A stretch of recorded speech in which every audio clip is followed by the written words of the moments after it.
La Universidad Señor de Zipán es una entidad comprometida con el desarrollo integral de su población estudiantil, preocupada por fortalecer recursos internos para mantener prácticas exitosas y orientadas al logro de sus objetivos de desarrollo en un mundo donde los problemas psicosociales pueden frustrar la vida de los seres humanos que no están preparados psicológicamente para enfrentar los riesgos sociales actuales. El Día Mundial de la Prevención del Suicidio se celebra cada 10 de septiembre con el objetivo de crear conciencia sobre la prevención del suicidio, promoviendo la colaboración de las partes interesadas y el autoempoderamiento para abordar las autolesiones y el suicidio a través de las acciones preventivas. Los suicidios y los intentos de suicidios tienen un efecto dominó que afecta no solo a las personas, sino también a las familias, las comunidades y la sociedad en común. Los factores de riesgo asociados al suicidio, como la pérdida laboral o financiera, el trauma, el abuso, la violencia, los trastornos mentales y el uso de sustancias psicoactivas, se han ampliado aún más en estos días por la COVID-19. Es por ello que el Servicio Psicopedagógico, en el marco del Día Mundial de la Prevención del Suicidio, presenta la conferencia denominada Suicidio, Identificación y Prevención, como parte de nuestro proyecto de la prevención y promoción en la salud mental. Se dirige a ustedes la psicóloga Evelyn Albújar Prisaca, jefa del Servicio Psicopedagógico de nuestra Universidad Señor de Zipán. Y en esta oportunidad nos acompaña un psicólogo reconocido a nivel nacional, el magíster César Vázquez Orchese, de quien me permitiré leer su hoja de vida. El magíster César Vázquez es licenciado en psicología de la Universidad Ricardo Palma, máster en terapia familiar y de parejas en la Universidad Autónoma de Barcelona, maestría en docencia universitaria en la Escuela Internacional de Posgrado de la Universidad César Vallejo, máster en terapia narrativa en la Universidad de Extremadura, España. Tiene una formación en terapia familiar y orientación sistémica del Grupo de Formación, Asistencia e Investigación en Terapia Familiar Sistémica, FASIS Lima. Formación en psicoterapia gestáltica del Instituto Peruano en Formación Psicológica. Formación en hipnosis ericksoniana con PNL, Salén Instituto Perú. Programación neurolingüística en nivel Practitioner, SLAN Instituto Perú. Experiencia docente en la Escuela de Psicología de la Universidad Privada del Norte de Trujillo. Ha sido docente en las escuelas de psicología de universidades reconocidas como la Universidad Privada Antenor Orrego, Universidad César Vallejo de Trujillo y así también en nuestra Universidad de Zipán. Actualmente se desempeña como entrenador de terapia breve centrada en soluciones en el Instituto de Capacitación y Desarrollo de Familia y FAMIN. Es instructor y principal difusor a nivel de todo el Perú de la terapia breve centrada en soluciones. Estimados asistentes a esta conferencia, antes de dar pase a nuestro ponente, indicarles que si tuvieran alguna consulta o deseen participar, podrán hacerlo interactuando con los iconos de levantar la mano y también hacer uso del chat. Asimismo, se les irá compartiendo el link de asistencia, el cual debe ser llenada de manera correcta para la emisión de su certificado. Bien, sin más preámbulo, tenemos el honor de contar con la participación de nuestro ponente, el magíster César Vázquez, quien el día de hoy nos llevará por este viaje de aprendizaje sobre un tema de vital importancia en estos tiempos.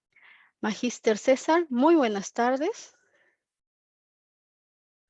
Buenas tardes, muchas gracias por la presentación, Evelyn.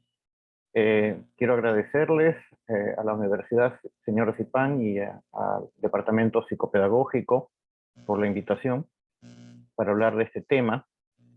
Y bueno, es una forma de retornar, ¿no?, a la universidad donde trabajé 4 años y medio aproximadamente, aunque sea de manera virtual. Y voy a permitirme compartir con ustedes algunas diapositivas para poder ir ordenadamente con las ideas. Muy bien, entonces vamos a hablar un poco sobre la identificación y la prevención del suicidio, no tanto sobre cómo suicidarse, sino cómo evitar que ocurra esta situación tan dolorosa y triste para las personas involucradas, ¿no? Y quería comenzar con una pequeña historia que me llegó hace pocos días, como caída del cielo, como se dice, de Gabriel García Márquez, una especie de minicuento, ¿no? El drama del desencantado. El drama del desencantado que se arrojó a la calle desde el 10º piso y a medida que caía, iba viendo a través de las ventanas la intimidad de sus vecinos, las pequeñas tragedias domésticas, los amores furtivos, los breves instantes de felicidad, cuyas noticias no habían llegado nunca hasta la escalera común, de modo que en el instante de reventarse contra el pavimento de la calle, había cambiado por completo su concepción del mundo, y había llegado a la conclusión de que aquella vida que abandonaba para siempre por la puerta falsa, valía la pena de ser vivida. ¿Sí? Es una historia impresionante, ¿no? Como en, no sé, una docena de líneas, García Márquez puede transmitir esta sensación del arrepentimiento, ¿no? De las personas que a veces se arrepienten en el proceso mismo de suicidarse, de haber tomado esa drástica elección. Bueno, voy a presentarles a algunos personajes, posiblemente los conocen a todos. Creo que conocemos a esta bella señorita, Marilyn Monroe, ¿no? Es famosa por ser actriz, talentosa, bella. Algunos dicen que tenía un cociente intelectual de genio, aunque no pudo transmitirlo como tal vez le hubiera gustado por la dureza de la vida que llevó. También es conocida por las relaciones amorosas que tuvo con gente muy famosa, entre ellos el presidente John F. Kennedy. Y también es famosa, lamentablemente, porque se suicidó tomando pastillas, ¿no? Creo que eran pastillas para dormir, calmantes o algo así. Dicen, me parece que alguien quiere intervenir. ¿Nuria? Buenas tardes. Sí, conocí la historia de Marilyn Monroe, Sí.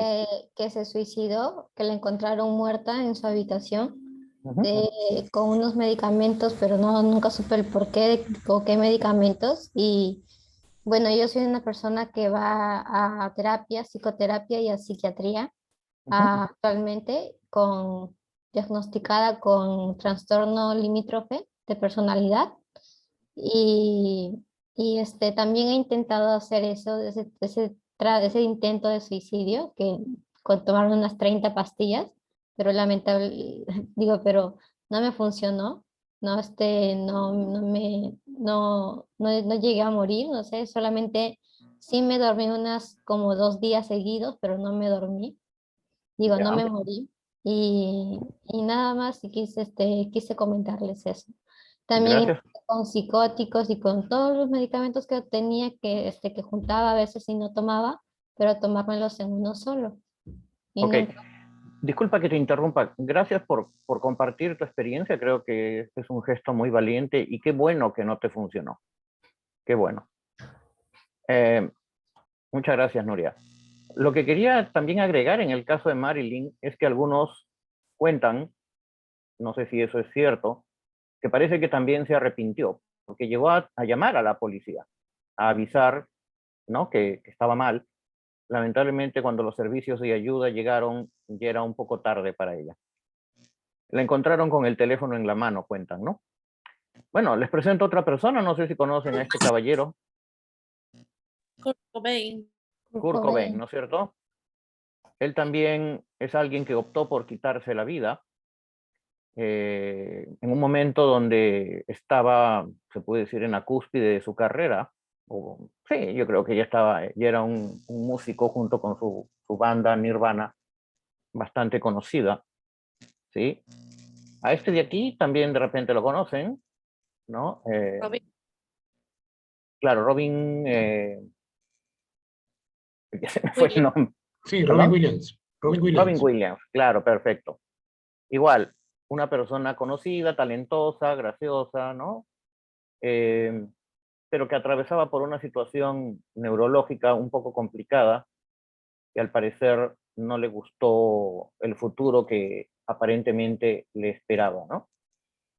Y que también optó por esta medida. Bueno, este caballero creo que también lo conocemos. Mejor nos saltamos su historia. Y bueno, este es el último caso más conocido que todavía me parece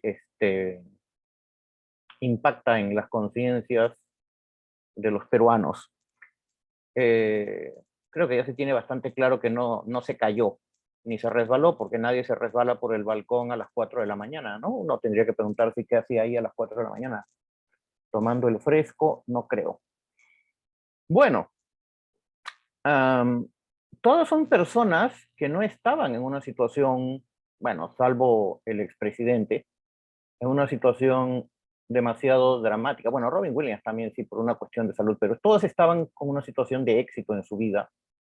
No se puede decir que fueran pobres. Probablemente tenían familiares que los querían. Cobain estaba casado, tenía una hija pequeña. Bueno, Alan García también, ¿sí? Robin Williams igual. Y yo creo que medio mundo quería casarse con Marilyn Monroe. En el caso de este señor, el último, ¿no? El peruano, no sé muy bien cuál era su situación sentimental, pero parece que no se sentía bien con la vida y consigo mismo. Muy brevemente, entonces, ¿qué será el suicidio? Yo creo que todo el mundo ya sabe qué es el suicidio, pero vamos a darle un poquito de orden, ¿no? Esto es cuando las personas tratan de hacerse daño a sí mismas con el propósito de terminar con su vida y como resultado fallecen, ¿sí? Y un intento de suicidio es cuando las personas se lastiman con el propósito de terminar con su vida, pero no mueren. Hace poco yo estaba conversando con un joven de 20 y tantos años que había intentado suicidarse 3 veces en menos de una semana. Y por suerte tampoco lo logró, ¿no? Entre cortarse las venas, tomar pastillas y tomar una sustancia química, y no logró matarse. Por suerte también, ¿no? Y tuvimos la ocasión un poco de hablar sobre eso y de llegar a un compromiso de que no va a volver a hacerlo. Y estoy seguro, casi bastante seguro, de que no va a volver a hacerlo, porque cuando uno es capaz de ponerle palabras a lo que está sintiendo, posiblemente lo que está sintiendo empieza a tener una forma, un orden, y ya parece algo más manejable, ¿no? Dentro de poco vamos a ver un poco las razones por las cuales las personas optan por esta medida, pero veamos algunos datos claves, ¿no? En la región de las Américas se notificó un promedio de 81.746 muertes por suicidio entre el año 2010 y 2014, siendo, ¿no?, la tasa de suicidios de América del Norte y del Caribe no hispano superior a la tasa regional. ¿Esto qué quiere decir? Que probablemente en Estados Unidos y en el Caribe tienden a suicidarse más que en el resto de América, Latinoamérica sobre todo, ¿no? Alrededor del 79% de suicidios en la región ocurren en hombres. O sea, casi de 10 personas que se suicidan o intentan hacerlo, 8 son varones. ¿Sí? Entonces es 3 veces superior o más incluso a la tasa de suicidios cometidos por mujeres. El suicidio es la tercera causa de muerte entre los jóvenes de 20 a 24 años en las Américas. Las personas de 45 a 59 años tienen la tasa de suicidios también más alta de la región, seguida por las de 70 a más años. Entonces, la práctica del suicidio es algo bastante frecuente entre los jóvenes. Creo que mueren más por suicidio que por accidentes, o por ahí la cosa como que se van peleando esas dos causas, ¿no? Y bueno, entre las razones o las formas de morir por mano propia que más predominan son la asfixia, o sea, ahorcarse, armas de fuego, intoxicación con drogas y alcohol, envenenamiento con plaguicidas, o sea, productos químicos, ¿sí? Que son los métodos más utilizados y representan el 91% de los suicidios en la región. Algunos mitos y algunas realidades, porque a veces por falta de información podemos estar repitiendo falsas verdades. Esos son los mitos, ¿no? Falsas verdades. Que los intentos de suicidio son una llamada de atención y a veces eso nos lleva a pensar que no habría que hacerle mucho caso. No le hagas caso, solo trata de llamar la atención, ya se le va a pasar. Y no, nada que ver. Un intento de suicidio es una manifestación de sufrimiento y desesperación. No es una reacción histriónica, histérica, de llamar la atención. Entonces, quitémonos eso de la mente, por favor. No es que está jugando, llamando la atención o queriendo hacer un show. Otro mito es que las personas que realmente quieren acabar con su vida no avisan. Muchas personas avisan de alguna forma, ¿no? En sus intenciones. Entonces, hay personas que no avisan, sí, es verdad, pero también hay personas que van dando señales. ¿Ah? En mi historia, en mi práctica profesional, yo he tenido consultantes que han ido regalando sus cosas. ¿Mm? Han ido planificando cómo lo van a hacer. Algunos venían y trataban de planificar conmigo. Ya estoy regalando esto, ya me estoy despidiendo de fulano, de mengano, de perengano. Y por suerte lo mencionaban porque daba la posibilidad de poder hablar sobre eso. ¿Sí? Entonces, pueden avisar como pueden no avisar. Si van a avisar, probablemente no va a ser de una manera clara, ¿no? Pero van a dar señales. Las personas que se suicidan son egoístas o son valientes. ¿Mm? Esto no tiene que ver ni con valentía ni con cobardía. Es simplemente una reacción, a veces premeditada, a veces una reacción así, un exabrupto, para escapar de algo que se considera inaguantable. ¿Sí? Yo recuerdo que cierto político dijo cuando falleció el expresidente que había sido un gesto de honor, un acto de honor. Yo no sé qué honor puede haber en suicidarse, ¿no? Salvo que seas Alfonso Ugarte, ¿no? Para rescatar o para salvaguardar el pabellón nacional. Otro mito, los medios de comunicación no deben hablar del suicidio para evitar el efecto llamada o el efecto Werther. Bueno, la publicación de información respetuosa, respetable, ¿no? Y adecuada por parte de los medios es fundamental y puede ayudar a prevenir el suicidio, ¿sí? Entonces, comentar un suicidio de cualquier manera sí puede, en algunas personas que ya vienen predispuestas, tener este efecto, ¿no? Este efecto de imitación, eso es lo que le llaman el efecto Werther. ¿Por qué le llaman así? Porque existe una novela, ¿no? Sobre el joven Werther, las desavenencias o algo así, ¿no? La historia, la triste historia del joven Werther, algo así, del poeta alemán Goethe. Y cuando esta novela se publicó, generó durante un tiempo varios suicidios bueno, ese índice de muertes de jóvenes no se había dado, así que llamó la atención y lo asociaron con la publicación de la novela. Y algunos dicen, ¿no? Que cuando una persona famosa se suicida, suele haber un cierto aumento del índice de suicidios durante unas cuantas semanas. Por eso, pero no se trata de que no se hable al respecto. Se trata de que cuando ocurre una muerte como la de Diego Berti, se pueda aprovechar la ocasión para conversar sobre esta situación, ¿no? Y canalizar la reacción de las personas que pudieran ver en él a alguien a quien imitar hacia la búsqueda de ayuda. Entonces no se trata de enterrar la cabeza en la arena y no hablar del asunto, pero tampoco se trata de hablarlo de cualquier manera, ¿no? El suicidio no se puede prevenir. Claro que se puede prevenir. ¿Sí? Es fundamental la detección temprana, por eso es que estamos en esta charla, y poder disponer de los profesionales y espacios adecuados.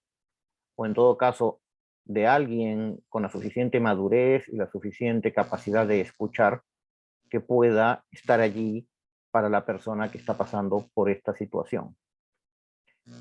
Bien, veamos ahora entonces algunos signos de advertencia, ¿sí? Que nos pueden ir indicando que tal vez esta persona debería ser observada, protegida, o en todo caso buscar ayuda para ella, ¿no? Una cuestión obvia, hablar de querer morir o desear matarse, ¿sí?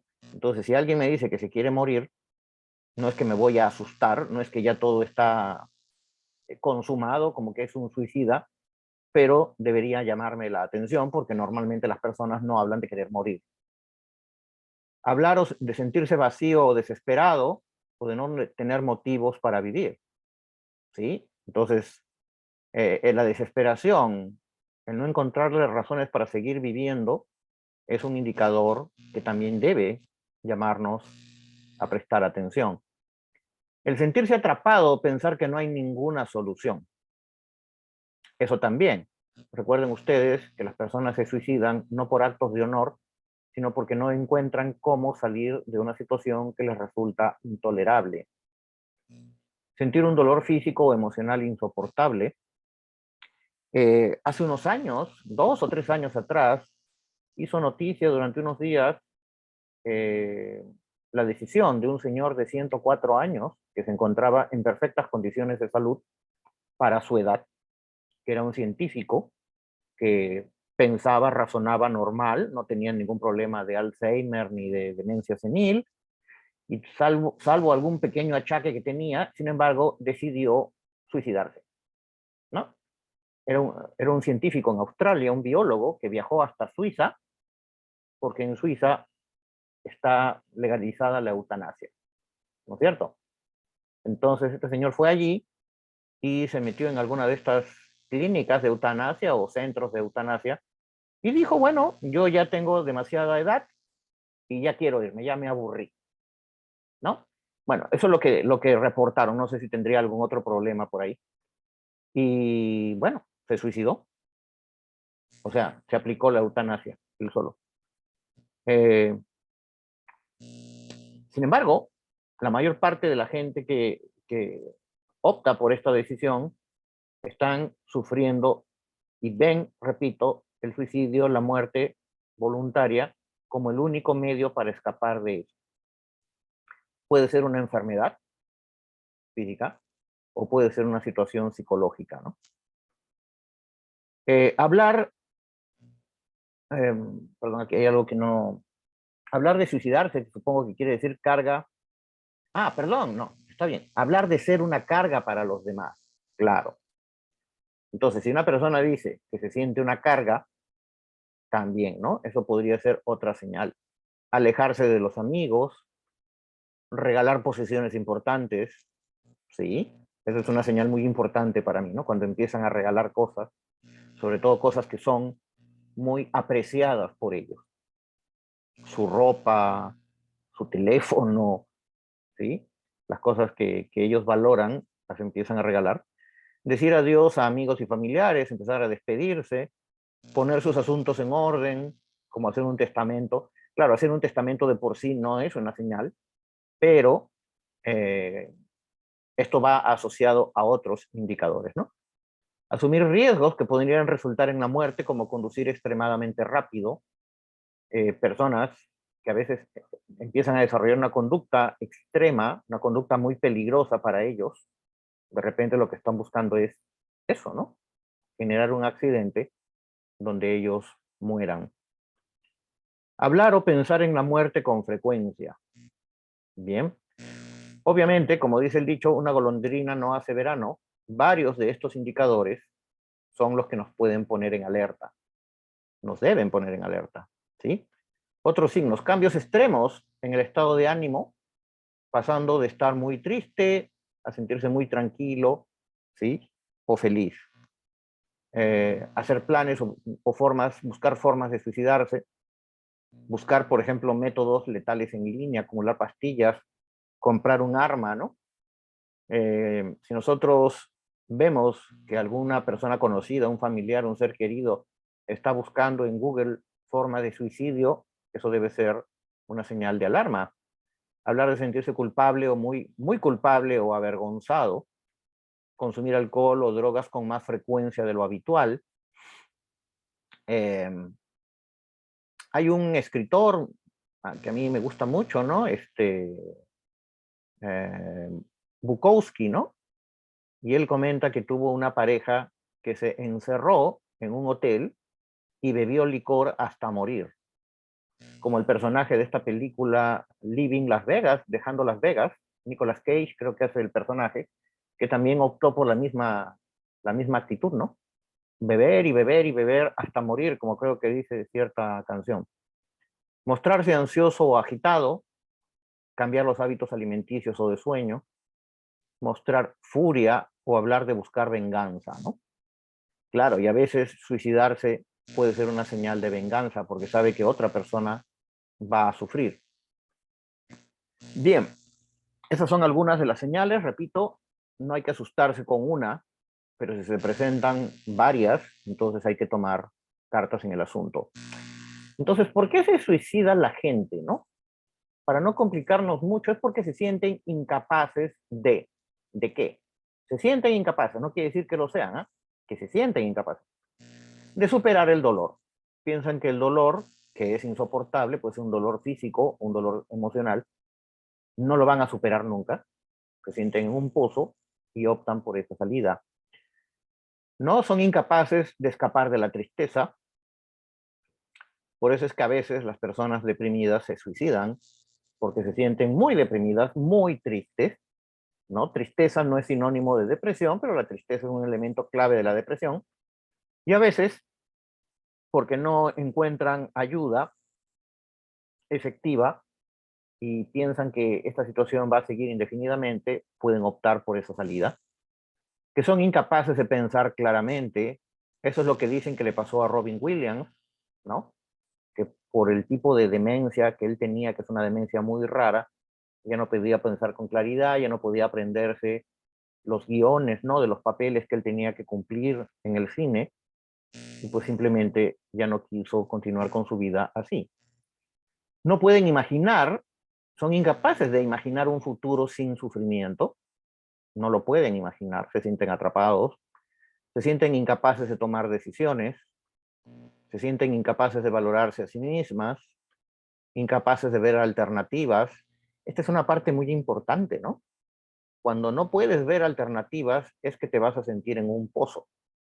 Pero es bueno recordar que siempre hay alternativas, siempre. Pero ellos no lo ven. Se sienten incapaces de controlar la situación, incapaces de dormir, comer o trabajar, ¿sí? Este tema, por ejemplo, del sueño es muy importante, ¿no? Por eso es que hasta la privación del sueño la usan como un instrumento de tortura, ¿no? Con impedir que una persona duerma 2 o 3 días, va a ser presa de un malestar muy grande. Entonces las personas que tienen dificultades para dormir serias deben buscar ayuda también. Encontrar a alguien que les preste atención, o sea, pueden sentirse atrapados en alguno de las situaciones que acabamos de mencionar, pero no encuentran a nadie que les preste atención. Tal vez porque no saben buscar, porque no tienen las suficientes habilidades para encontrar esta atención. No lo sé, pero no lo encuentran, ¿no? O se sienten incapaces de salir de la depresión. Muy bien. Factores de riesgo.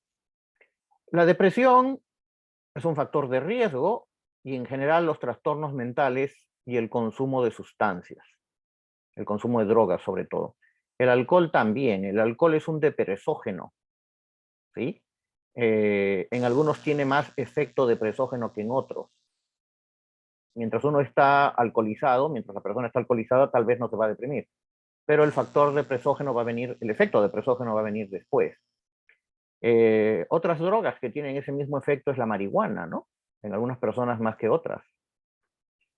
El dolor crónico, ¿sí? El dolor crónico es un factor de riesgo. El historial de intentos de suicidio.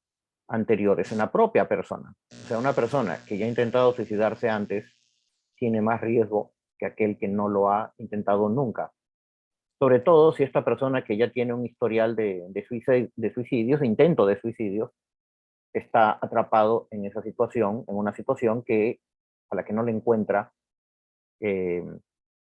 salida, ¿no?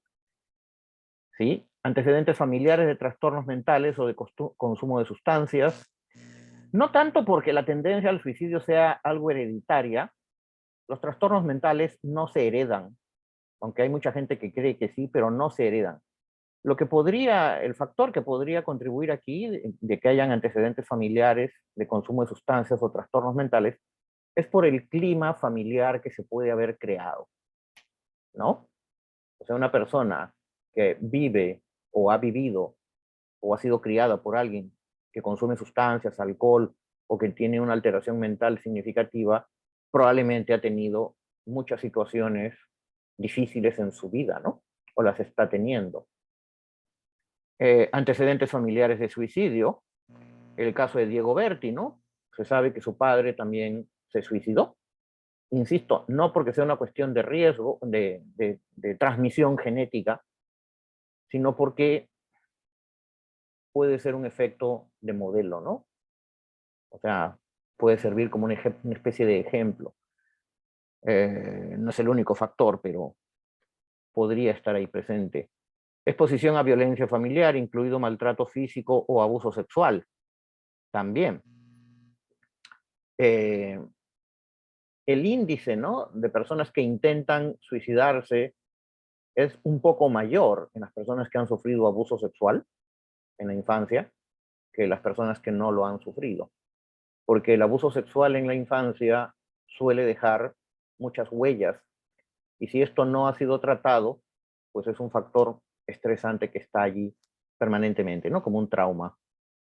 Presencia de pistolas u otras armas de fuego en el hogar. Por esta razón es que en Estados Unidos el índice de suicidios es un poco mayor que en el resto de América Latina y en el resto del mundo. Aunque también hay países donde el uso de armas de fuego no está tan presente y han estado a veces en primeros puestos de suicidio, ¿no? Como en el caso de Suecia, por ejemplo, que actualmente no creo que ocupen ese primer puesto, pero hubo una temporada donde sí lo ocuparon. Y era una cuestión un poco extraña porque en Suecia se supone que es un país que le llaman de la sociedad del bienestar, donde las personas realmente sí son atendidas por el Estado, tienen trabajo, hay salud, educación, etc. Sin embargo, también se caracterizan porque hay un individualismo muy marcado, ¿no?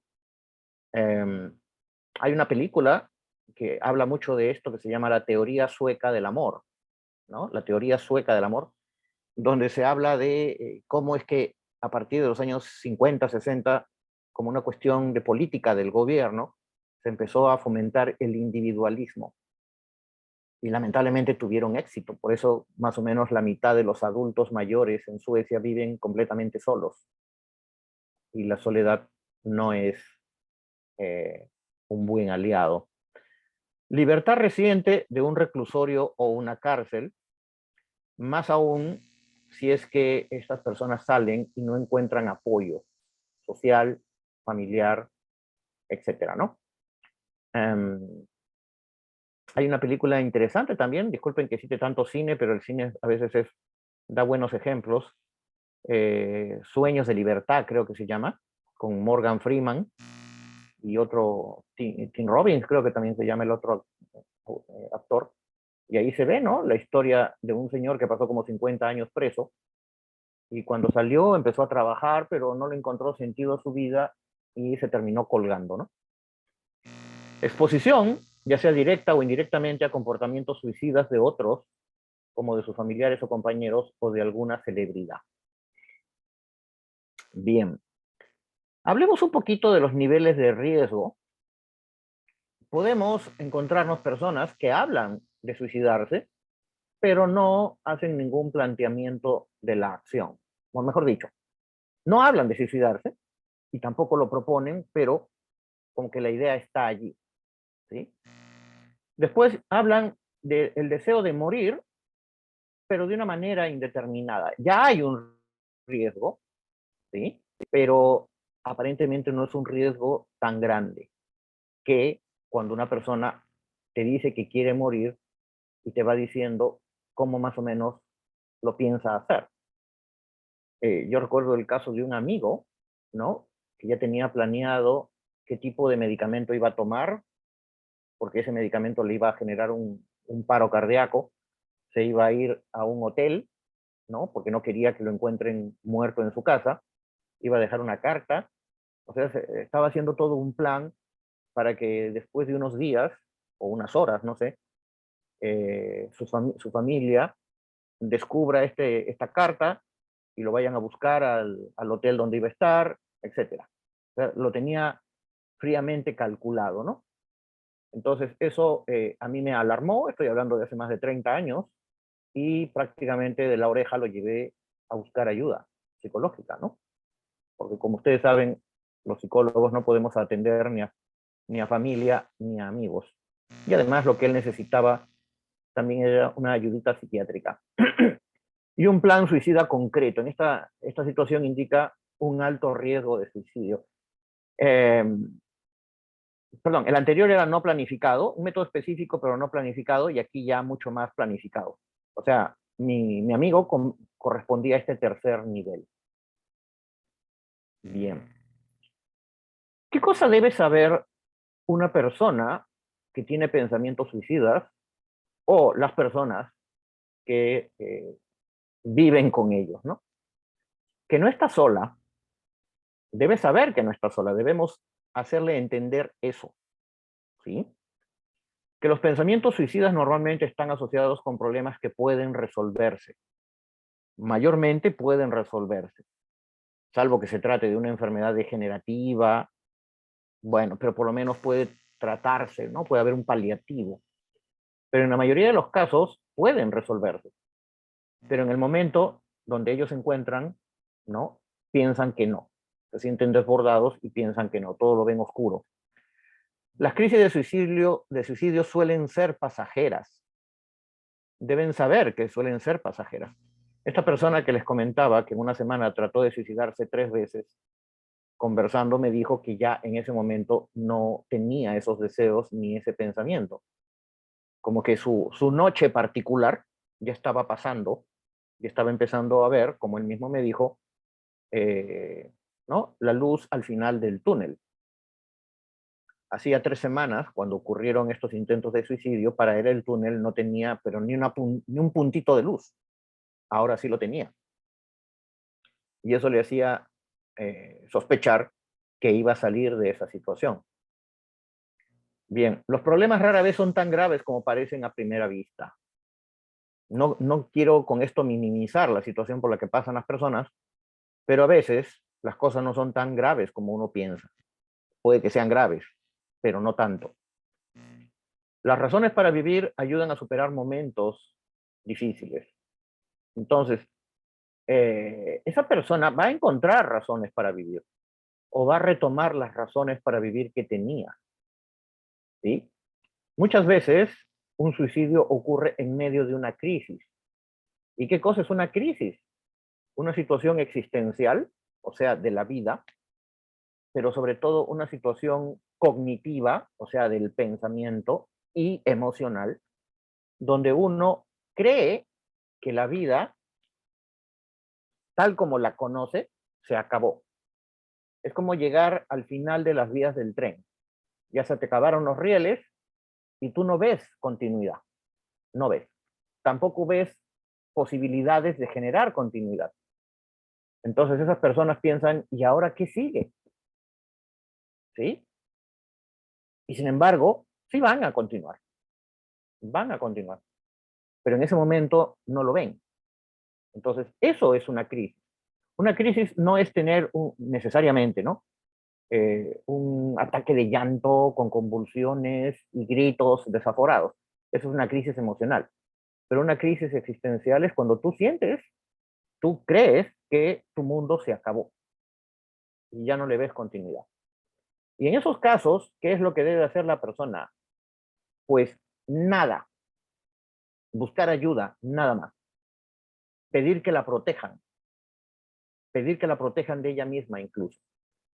No debe esforzarse por tomar soluciones, por buscar soluciones en ese momento, porque no las va a encontrar.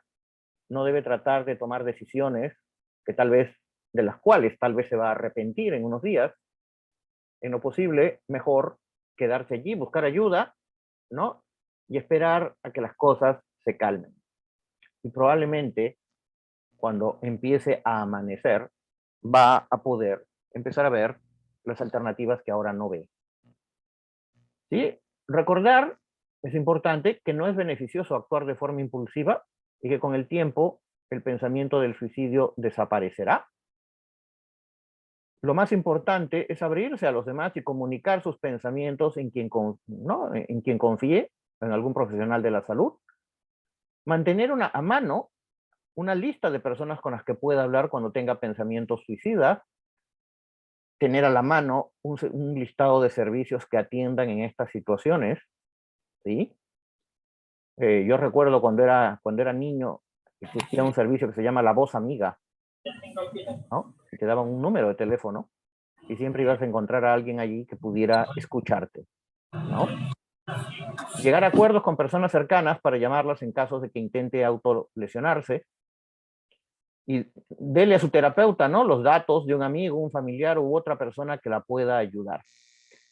Yo en lo particular trato de llegar a un acuerdo con las personas que detecto que tienen esta idea, ¿no?, de morir, y les digo, mira, o me llamas a mí, o llamas a algún familiar en quien confíes, y trato de establecer 1 o 2 nombres por lo menos de esas personas, o si ninguno de nosotros estamos accesibles, porque tal vez estamos trabajando o durmiendo, qué sé yo, pues tú me prometes aquí y ahora que si te vienen estas ideas, tú vas a ir a buscar ayuda a un hospital, a un servicio de emergencia. Porque aunque no tengas un problema de salud, tienes una situación que te puede generar un problema de salud, como es la muerte o un daño.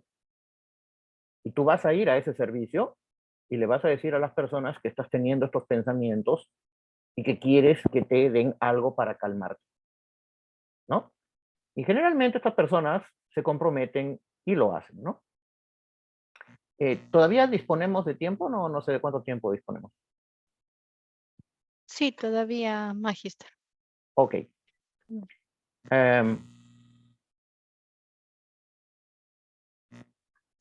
Bien. Hay que distanciarse de cualquier medio con el que pueda hacerse daño. En esos momentos de dificultad, no recomiendo que se droguen y menos recomiendo que consuman alcohol, porque ya les he dicho que el alcohol es depresógeno. Entonces, si te sientes mal, eso de olvidar las penas tomando licor es como echarle gasolina al fuego, ¿sí? O sea, lo que menos necesitas es que tu sistema nervioso se altere más bioquímicamente. Evite hacer cosas que no le salen bien o encuentras difíciles hasta que encuentres sentirse mejor. Claro, o sea, no es que uno está perdiendo las habilidades, pero a veces uno se encuentra en un momento donde no puede hacer uso de esas habilidades. Y a veces las cosas no le salen bien, no se concentra, en el trabajo no le va bien y piensa que ya se acabó, ¿no? Y tal vez no se acabó, simplemente que hay que tomar una pausa hasta recuperarse y retomar nuevamente las formas como uno hace las cosas.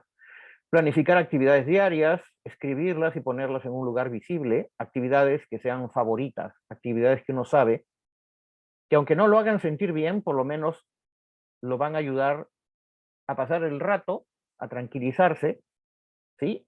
O a distraerse, como una medida temporal, obviamente. Incluir al menos 2 actividades diarias de más de media hora cada uno que le gusten. Procurar hablar y relacionarse con otras personas. Si sigue un tratamiento por enfermedad mental, por alguna situación psicológica, hablar de esto con su médico, con el profesional, ¿no? Cuidar su salud física, vigilar su alimentación y realizar alguna actividad deportiva, ¿no? Seguido. Hacer ejercicio es muy importante para balancear, equilibrar el estado emocional y la química del sistema nervioso, ¿sí? El sistema nervioso no se altera porque sí, se altera por las circunstancias de vida, y la actividad física, el deporte, es un factor que ayuda bastante en eso. Mantenerse activo, ocupado, en la medida de lo posible participar en actividades culturales, deportivas, de ocio. En caso de autolesionarse o sentir un peligro inminente de hacerlo, ir, como les decía, a un hospital o a un centro de salud. ¿No? ¿Cómo podemos ayudar a las personas? Ya no si nosotros tenemos los pensamientos, sino sabemos de alguien que tiene los pensamientos de morir. Pues valorar la situación seriamente, ya saben, no es que está llamando la atención o quiere hacer alaraca, tómenlo en serio. Sea directo y hable clara y abiertamente sobre el suicidio. Pero no hace daño tocar el tema, no le voy a dar ideas si es que hablo del tema, no le vas a dar ideas. ¿Sí? No se trata de que ese es un tema de mírame y no me toques. Oye, yo sí les digo directamente a mis consultantes, ¿estás pensando en matarte? Eso no los va a llevar a matarse. Por el contrario, hay que ponerle palabras a las experiencias, hay que ponerle palabras, darle un orden. ¿Ok? Expresar la preocupación, pero no desesperarse, sino expresar la preocupación de la situación por la que está pasando y que queremos ayudar, ¿no? Estar dispuesto a escuchar y dejar que la persona hable de sus sentimientos. Pero esto es muy importante, escuchar, no escuchar 5 minutos y luego empezar a tratar de que la persona entienda. Pero entiende, mira, no lo hagas, que la vida es bella. No, eso no ayuda. Escucha, escucha, escucha, escucha. Solo escucha. No des consejos. No te pongas a tratar de hacer que la persona cambie de opinión. Escucha. Especialmente, dile que te hable sobre cómo se siente. Hablar de los sentimientos es especialmente importante. Hay que escuchar 5 veces más de las que uno habla en estos casos. Pero por experiencia, yo sé que las personas en promedio escuchan de 5 a 10 minutos y luego se ponen a dar consejos. Porque como que escuchar al otro me cargara a mí, ¿no? Y una forma de taparle la boca al que se siente desesperado es empezar a aconsejarle. Y eso no sirve porque las personas se van a frustrar. Van a sentir que una vez más no los escuchan. Acepte los sentimientos de estas personas. No es que estés de acuerdo, simplemente acéptalos. No los juzgues, no los cuestiones, ¿sí? Y no des sermones. Es muy importante no dar sermones, no sermonear. Acérquese y muestre que está disponible, demuestre interés y ofrezca su apoyo, ¿sí? No desafíe a la persona que lo haga, o sea, no lo provoquen. Tanto hablas, a ver, pues quiero ver si te matas. Tranquilice en lo posible a la persona, ¿no? ¿Ya? ¿Qué más? No se muestres espantado. Eso lo que va a hacer es generar distancia. Hay personas que se suicidan también porque sienten mucha culpa. Entonces, si notan que tú te asustas con lo que ellos te están diciendo, pues se van a alejar de ti y se van a sentir más solos que nunca. No prometa confidencialidad. Ni siquiera los psicólogos en consulta prometemos total confidencialidad, porque esto tiene sus excepciones. Si yo noto, yo les digo así, si yo noto que te vas a hacer daño o le vas a hacer daño a alguien o vas a violar la ley, yo me siento con la libertad de avisar a quien corresponda. Así que no crean que esto es confesión, ¿cómo es? Secreto de confesión. ¿Ya? Entonces, si ustedes ven que alguien está con estas ideas, busquen ayuda. Aunque esa persona después sienta que los traicionaron, no importa, pero con tal de que esté viva, después ya se puede hablar con él, ¿no? Explique que hay alternativas disponibles, pero no dé consejos fáciles. Eso de que todo va a estar bien, piensa en positivo y ya vas a ver, no ayuda.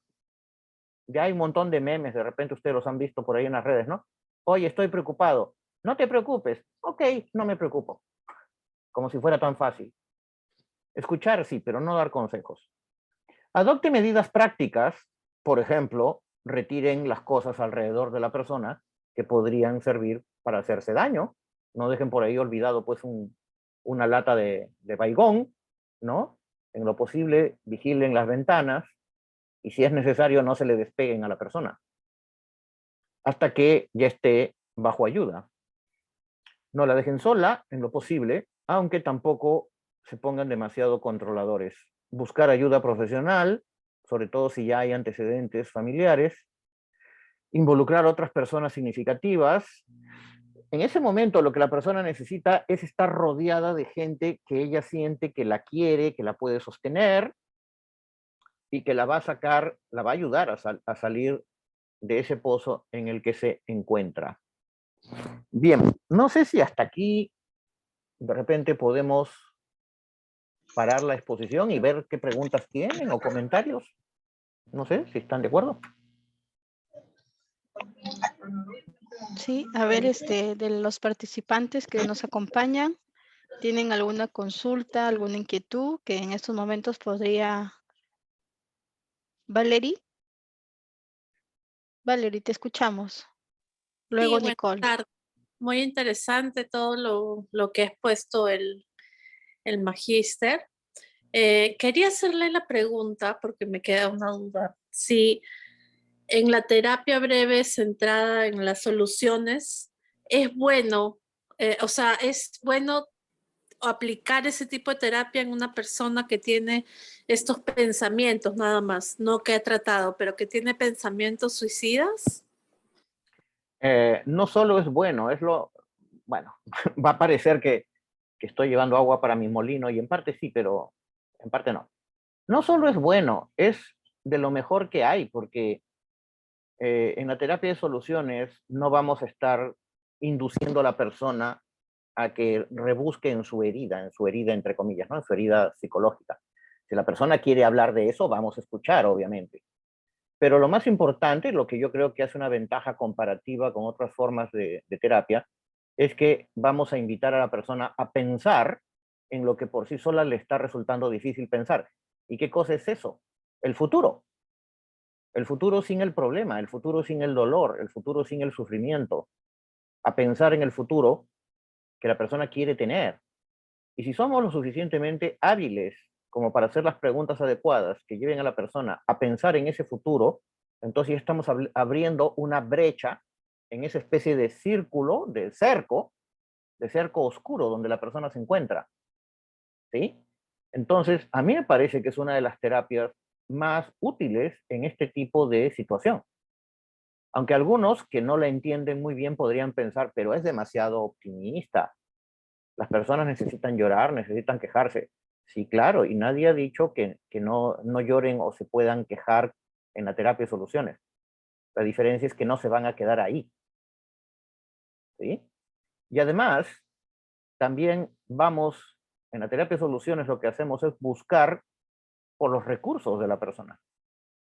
Pero a veces la persona, cuando se encuentra atrapada en una situación de crisis, no se acuerda de los recursos que tiene. No se acuerda. La memoria temporalmente se estrecha. La imagen que ellos tienen de sí mismos también se estrecha. Hay una especie de percepción selectiva, ¿no? Como de atender lo malo, lo que supuestamente no funciona mal en mí, los problemas, y me olvido por completo de las posibilidades que sí tengo. Entonces, para terminar de redondear la respuesta, yo creo que es una buena opción la terapia de soluciones para estos casos. Sí. Gracias. ¿Quién más? Veo a Nicole y veo a Nuria con la mano levantada. ¿Sí? ¿Alguna pregunta, algún comentario? Sí, Nicole. Primero Nicole, Nuria y luego Daniela. Sí, magíster, disculpe. La pregunta que tengo es en base la causa, ¿no?, del dolor que dice del paciente. Por ejemplo, pongamos que el causal de ese dolor, de esos pensamientos que surgen de él es la familia. Y Ajá. en sí es pongamos que es una chica, ¿no? Esta chica es dependiente todavía aún de su familia, no puede salir, por así digamos, de su hogar, que es donde se le generan todos estos problemas y es lo que le genera todos estos pensamientos. ¿Qué solución se podría dar más o menos en consulta a ese tema? Bueno, mira, como me estás hablando de una situación un poco abstracta, te tendría que dar una respuesta un tanto abstracta o muy abstracta, no sé. Eh, no hay problema perfecto, ¿sí? Así como no hay persona perfecta, todos tenemos nuestros defectos, los problemas tampoco son perfectos. Y eso es bueno, porque cuando un problema es imperfecto, quiere decir que hay ocasiones donde no es un problema, donde esa situación familiar, por ejemplo, de la cual yo me quejo y que me hace sufrir,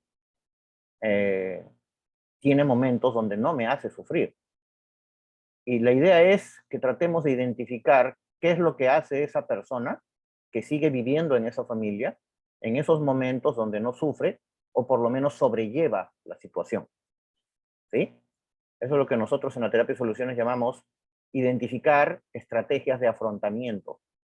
Cómo es que a veces estas personas sobrellevan, afrontan esa situación, ¿no? Y a veces hasta logran que esa situación desaparezca, aunque sea por un rato. Cuando las personas son capaces de identificar lo que hacen en esos momentos donde el problema es imperfecto, entonces empiezan a empoderarse, empiezan a sentir que son capaces, empiezan a darse cuenta que no están tan inermes frente a eso. Si a esa situación le sumamos preguntas sobre lo que quieren conseguir, lo que nosotros llamamos las mejores esperanzas de la persona, entonces ya empiezan a ver lo que hay detrás del problema inmediato, ¿no? ¿Qué cosa puedo, lo que hay detrás? No, lo que puede haber detrás, lo que yo puedo conseguir y construir después de esta situación, ¿no? O sea, poder ver más allá. No me refiero al más allá de la tumba, ¿no? Sino poder imaginarme una vida más allá de este problema y empezar a hacer la realidad. Empezar a hacer la realidad. Y yo sumaría otra cosa, ¿no? Desde la perspectiva sistémica, para mí la terapia de soluciones es un tipo de terapia sistémica, ¿sí? También tenemos que ver que nosotros somos parte de ese sistema, de esa maquinaria, y que podemos tener algún tipo de conducta diferente que puede empezar a cambiar esa maquinaria.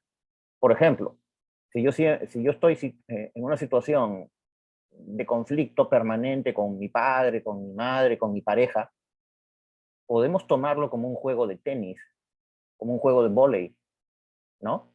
Donde lo que pasa en el juego en sí depende mucho de lo que uno hace.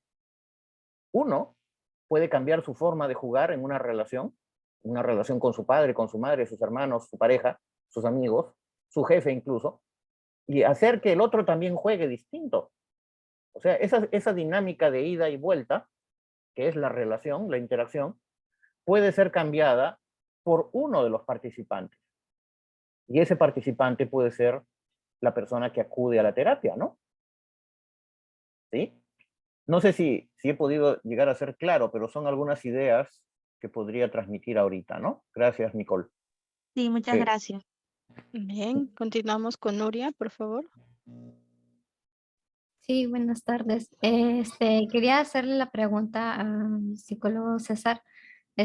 ¿Cómo me podría explicar cómo es el tipo de personalidad limítrofe?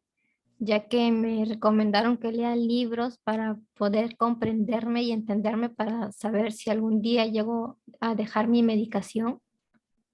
Mira, no sé quién te dio ese consejo y tampoco quiero entrar en conflicto ni en desautorizar a nadie, pero lo que yo te diría, Nuria, es que en lo posible no te adhieras a ese diagnóstico.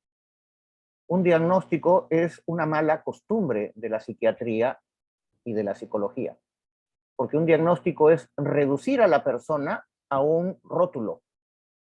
Y las personas somos demasiado complejas, no complicadas necesariamente, sino complejas, como para reducirnos a un rótulo de soy fronterizo, soy borderline. Y otra cosa más grave aún, que si tú te crees que eres borderline, vas a terminar posiblemente generando lo que se llama una profecía autocumplidora. Como soy borderline, entonces se supone que soy así, así, así, hay cosas que no puedo hacer, ¿no? Y lo que me espera es esto, esto y esto. Uno se sugestiona y termina haciendo realidad eso.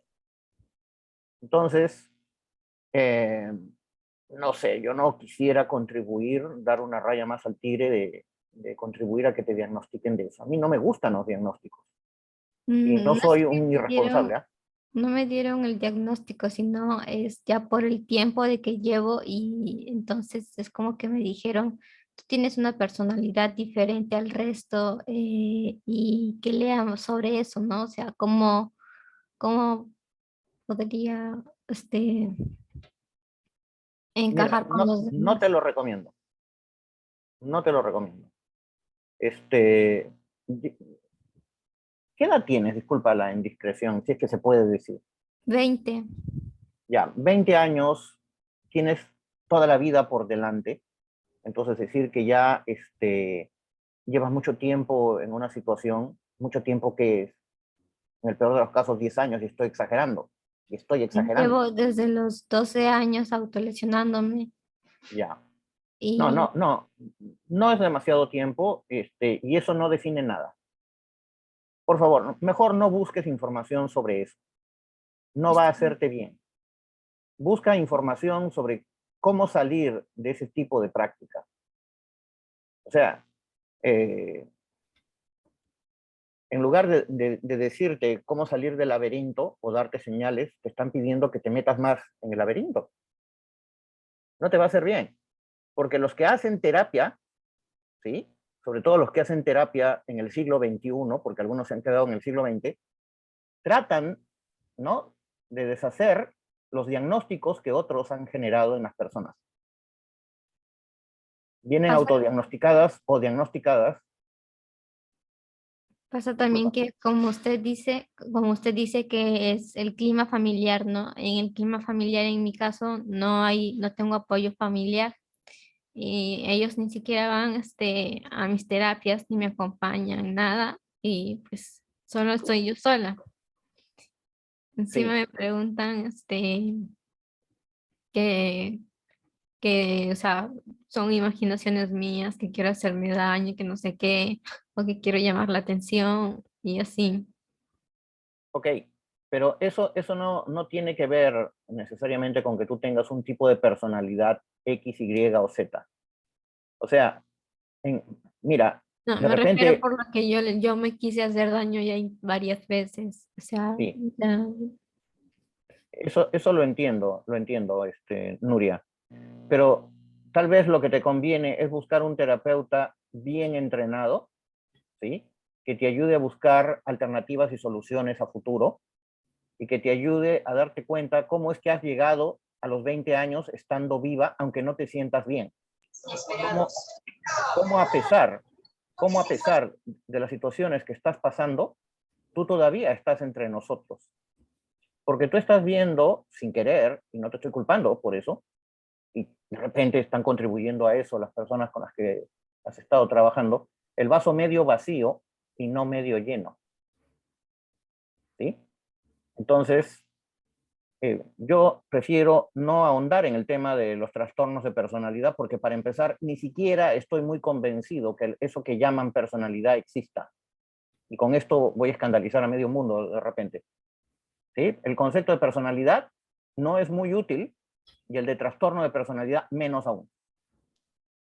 ¿Sí? ya, Gracias. gracias. Daniela y luego Luz. Sí, buenas tardes. Tenía una duda sobre qué pasaría si encontramos a una persona en pleno, bueno, casi suicidándose ya. ¿Qué haríamos en ese caso? Si encontramos una persona ya queriendo suicidarse, justo la encontramos en el acto. ¿Qué podríamos hacer para ayudarla? Bueno, depende de cómo lo esté haciendo. Si está con una pistola en la mano, mejor no te pongas como blanco, llama a la policía. O sea, primero que nada, cuidar tu propia seguridad. Y una vez que tú sientas que estás tú segura que esa persona no te va a hacer daño, ¿sí? Entonces haz todo lo posible por evitar que se suicide. Si es necesario tirársele encima, agarrarlo de las manos, pues lo hago. ¿Mm? Entonces, eh, bueno, depende de la circunstancia, estoy hablando en abstracto, ¿no? Si es una persona que está parada en una cornisa en el piso 10, tengo que tenerlo hablando, tengo que mantenerlo hablando. Háblame, cuéntame, dime cómo te sientes, habla. Y con otra mano, pues estoy marcando mi celular para pedir ayuda a emergencias. ¿Sí? No desesperarme, o sea, para sintetizar, cuida tu seguridad. Si tú ves que estás segura que esa persona no te va a agredir a ti para que tú no le impidas hacerse daño, entonces ver qué medidas puedes tomar para retrasar el hecho y si se puede impedirlo. ¿Mm? Y en todo caso, si nada de eso es disponible, salir corriendo a buscar ayuda. Salir corriendo a buscar ayuda. Llamar por teléfono, etc. ¿Sí? Gracias. Sí, muchas gracias. Luz.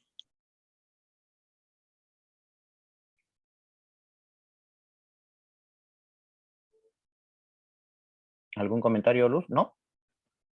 Bueno, no sé si hay otra pregunta. Aquí en el Sí, chat ya creo me que... conecté. Discúlpeme, ya me conecté, se me desconectó un momento. Una consulta. Las personas con ideas suicidas, usualmente, pasan o logran pasar algún periodo de crisis.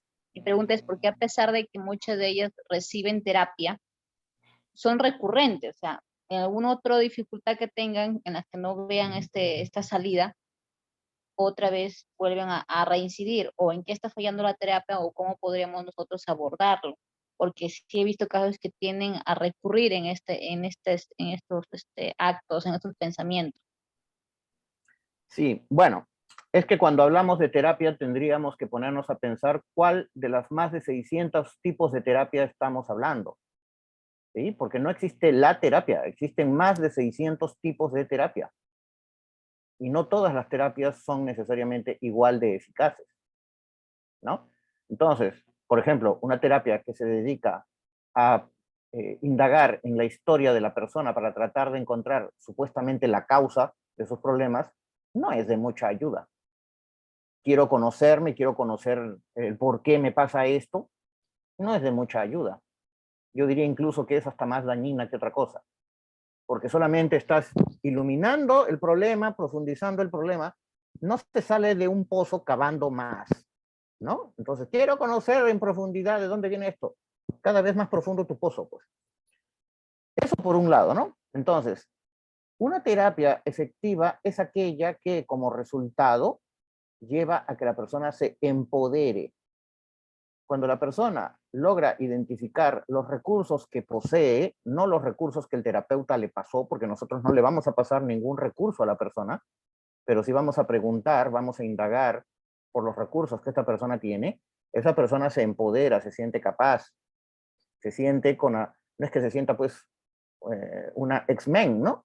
Un superhombre, no, pero se siente capaz de poder resolver las dificultades de la vida cotidiana. ¿Mm? Eso por un lado.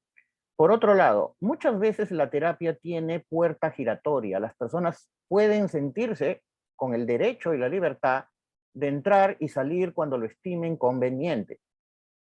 Hay que quitarnos de la cabeza la idea de que la terapia es un proceso en el cual tú quedas curado. Para empezar, no se trata de curar. No se trata de curar. Se trata de ayudar a las personas a resolver sus dificultades a través de la identificación de sus recursos. Entonces, la persona tiene el derecho de volver cuantas veces lo estime conveniente. Yo tengo consultantes que vengo viendo desde hace 20 años, pero no 20 años seguidos. Desaparecen 5 años, desaparecen 10 años, luego vuelven, reaparecen a los 6 meses, porque son diferentes dificultades de la vida cotidiana, ¿no? Entonces la idea de que la persona tiene que salir curada, ¿no? Que le han hecho un overhauling total, ¿no? Completo y ya no necesita nunca más terapia, no es real. No es real. Y en tercer lugar, a veces no intervenimos sobre el contexto. Entonces la persona viene o no intervenimos sobre medidas que la persona podría tomar para cambiar su contexto. Por ejemplo, si yo vivo en un ambiente maltratador, la terapia tiene que estar también dirigida a que la persona vea alternativas para que más temprano que tarde salga de ese contexto maltratador. No se trata solamente de decirle, mira, cuando te sientas angustiada porque te tratan mal en tu casa, ponte a escribir, quémalo, respira, ¿no? Haz relajación y que te sigan cayendo los palos. No, esa persona tiene que salir de allí de alguna forma. Tiene que poner límites, ¿sí? Porque la terapia no es la panacea universal. Entonces hay personas que van a terapia, los ayudan, pero a veces siguen en la misma situación problemática. Ahora, la causa principal de los trastornos mentales, disculpen, es la pobreza. La pobreza económica, para empezar, y todo lo que eso genera en las personas, ¿no? Adicciones, ignorancia, falta de educación, relaciones familiares disfuncionales. Ustedes saben que la ignorancia es atrevida, ¿no? Entonces, no digo que los trastornos mentales solamente existan en los sectores pobres de la sociedad, pero ahí predominan. Y no es por nada. Entonces, muchas veces hay que conversar, buscar alternativas, ¿sí? Para cambiar esa realidad de la gente. Porque si no, simplemente estamos siendo el Panadol. ¿Ya? Bien. Gracias, Luz. Luz, ¿no? Y Melissa, creo, y con eso creo que podemos Sí, ir concluyendo. terminamos con Melissa. Gracias.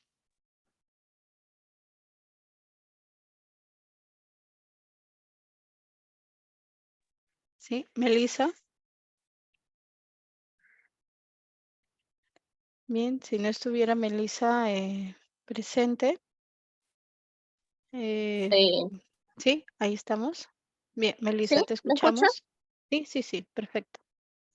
Ya bueno, nadie se ha dado cuenta y pues ha tenido pensamientos de querer suicidarse y empieza a decir que el cielo está muy lindo y todo lo que ve, o sea, ve una puerta de un carro abierto, quiere tirarse y bueno, nadie le prestaba atención, cosa que hace algunos días se ha tirado de un segundo piso. Y bueno, lo que dice es que no le duele nada, que está bien, pero sí está golpeada y así. Y la están diagnosticando todavía, no nos dan un diagnóstico todavía. Y bueno, quisiera tener una opinión de saber cómo podemos ayudarla y así. Perdón, no entendí, creo que la primera parte de lo que dijiste tal vez no se captó, no lo escuché. ¿Alguien Ya. se quiso?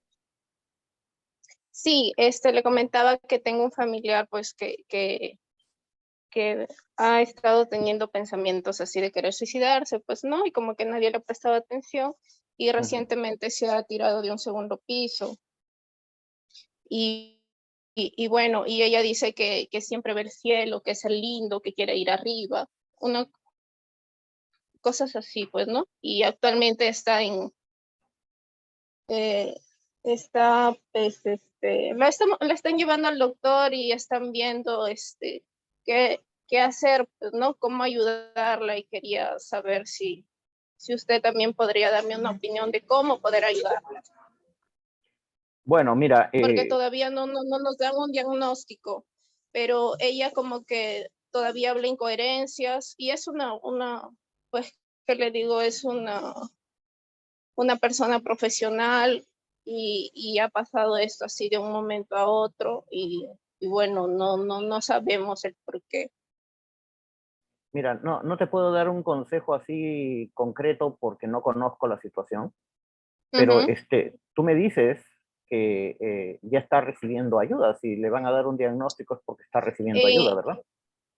Recientemente ha sucedido todo y pues todavía están que la ven y como le digo, como usted mismo dice, a veces hay pues de repente doctores que pueden decir una cosa, otros. Y quería comentarle para ver que usted me pueda dar de repente como que, no sé, cómo poder ayudarla de repente, ¿no? Nosotros como sus familiares.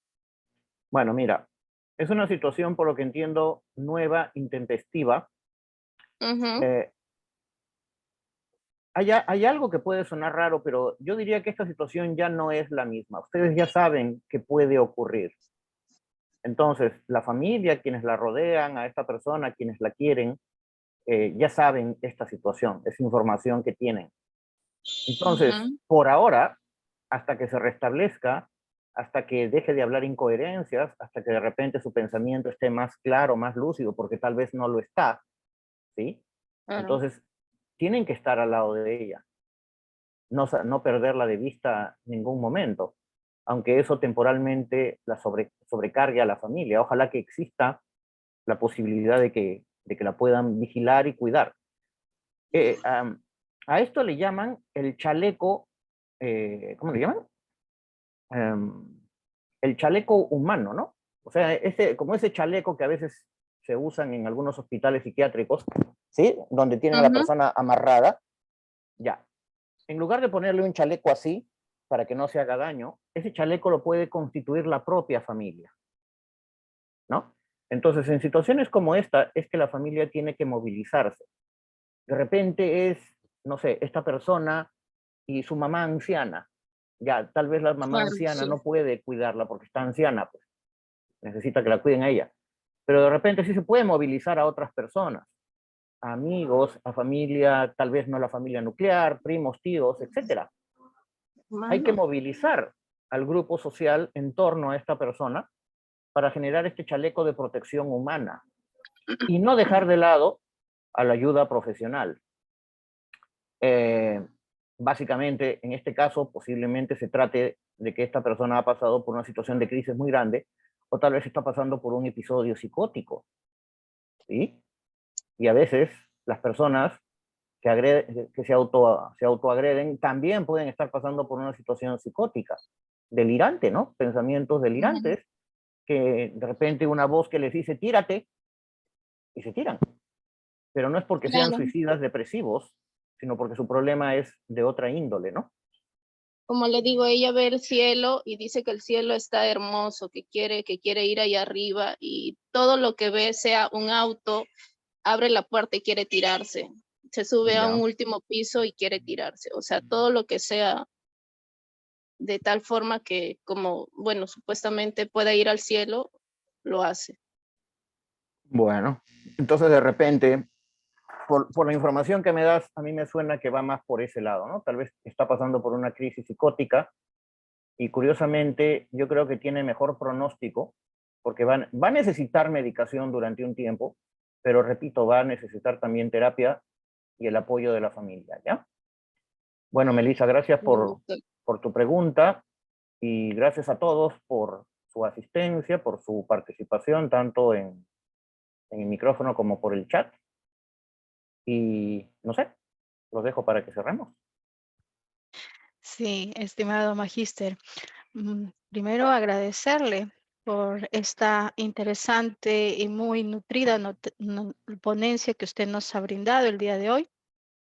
Como dije en un inicio, nos iba a llevar por este aprendizaje de conocimientos y lo ha hecho de la manera más profesional que usted está caracterizado a realizarlo. Bien, entonces agradecemos al magíster César Vázquez, quien hoy nos ha instruido en este tema de suma importancia y vamos a brindarles unas palmas virtuales, vamos a interactuar con nuestras palmas virtuales y mientras tanto me voy a permitir también poder ir leyendo un poco la constancia de participación que el día de hoy la Universidad Señor de Zipán emite a nuestro ponente.